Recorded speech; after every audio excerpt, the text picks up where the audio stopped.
Hello students, good afternoon all of you. I wonder if there is any record of all endangered species. तो बूझो के mind में फिर मतलब एक बात आई है, वो कहना चाहता है कि मुझे नहीं लगता कि और I wonder if there is any record of all endangered species. कोई भी एंडेंजर्ड स्पीसीज़ का रिकॉर्ड हो तो उसके लिए वो चिंतित है. ठीक है, वंडर्ड अटेंशन में आ गया है. सो रेड डेटा बुक हम स्टडी करेंगे. उसके पहले तो professor Ahmed explains about red data book to the children. तो फिर जब बूझो के माइंड में ये बात आई तो प्रोफेसर अहमद ने क्या किया, रेड डेटा बुक के बारे में बताया चिल्ड्रन को कि he tells about the about red data book. And red data book क्या है?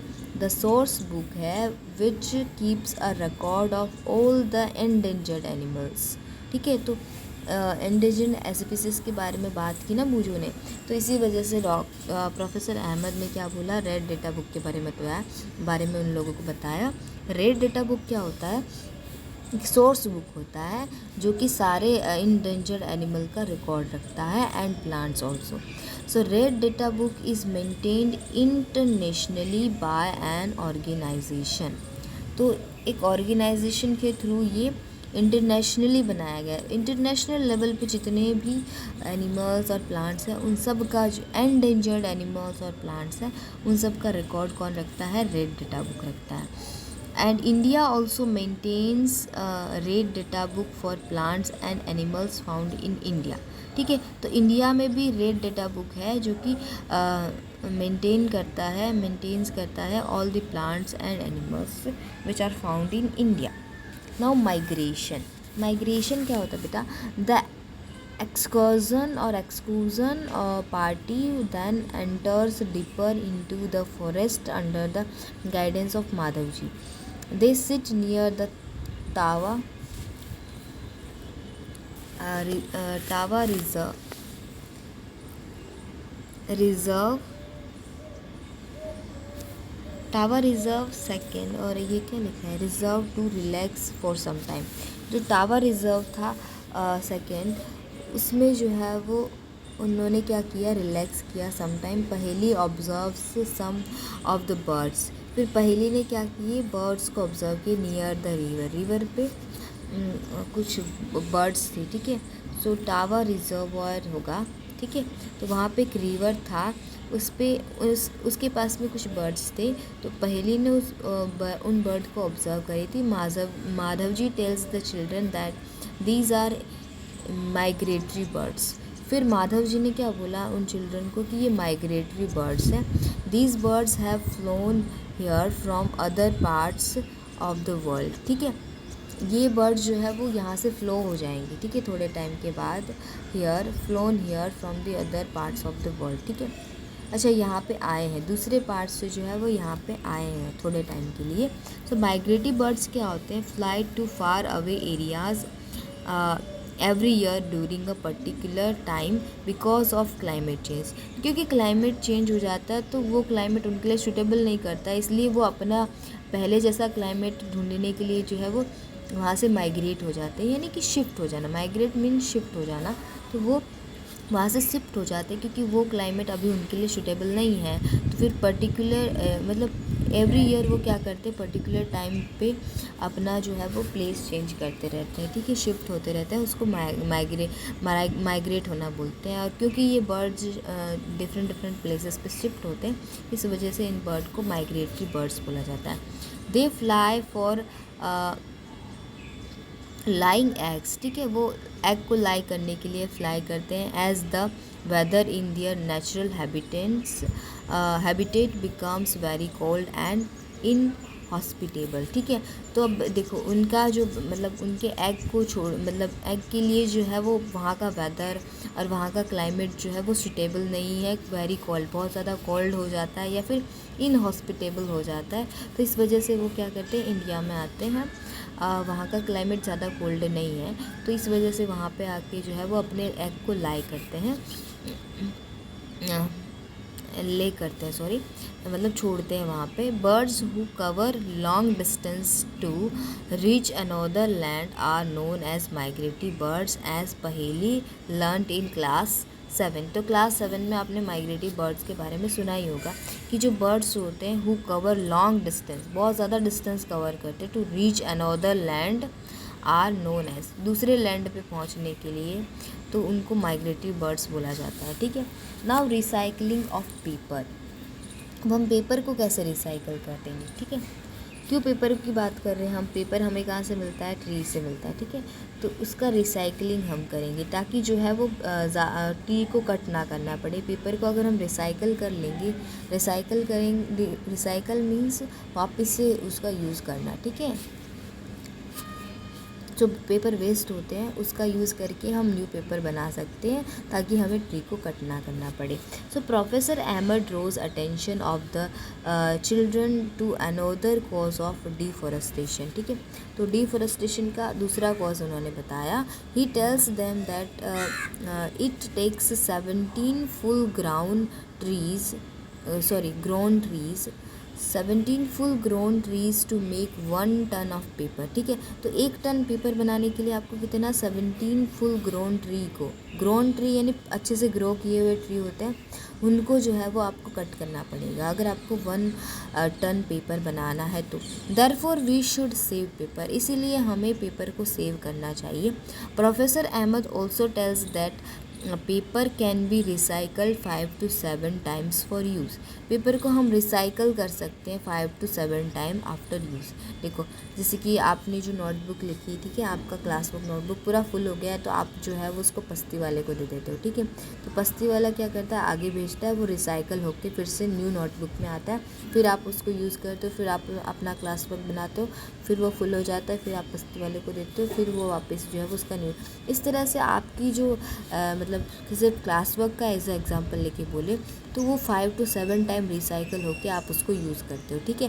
तो ऐसा करने से क्या होता है, पेपर जो है वो वेस्ट होने से बचता है, हम पेपर को सेव कर रहे हैं। If each student saves at least 1 sheet of paper in a day, वो एक पेपर शीट को भी जो है एक दिन में सेव करते हैं, we can save many trees in a year. तो हम पूरे ईयर में कितने सारे ट्रीज़ को सेव करते हैं, आप सभी जो है वो आइडिया लगा के देखना।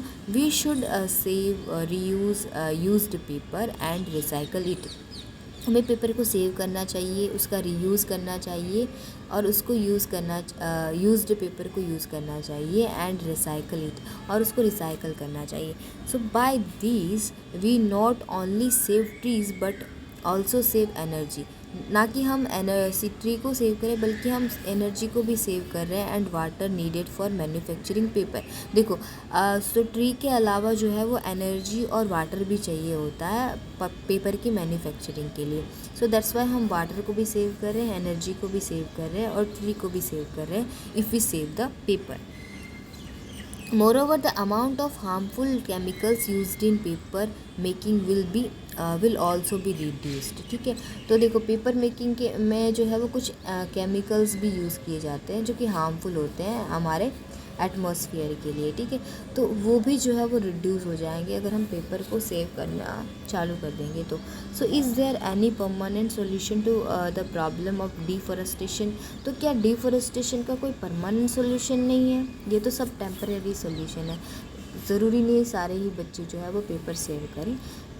इसलिए परमानेंट सोल्यूशन के लिए पूछा है बुजो ने माधव जी से और प्रोफेसर अहमद से। ठीक है। सो रिफॉरेस्टेशन क्या होता है, फिर से फॉरेस्ट को अच्छे से मेंटेन करना। ठीक है। Professor Ahmed suggest that the answer to deforestation is reforestation. Deforestation का आंसर क्या है, रिफॉरेस्टेशन होता है।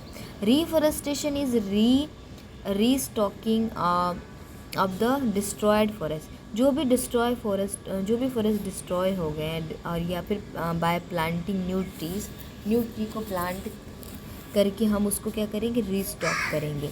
The planted trees should generally be of the same species, वो भी जो है वो सेम स्पीसीज की होनी चाहिए जो पहले वाले थे, which were found in that forest.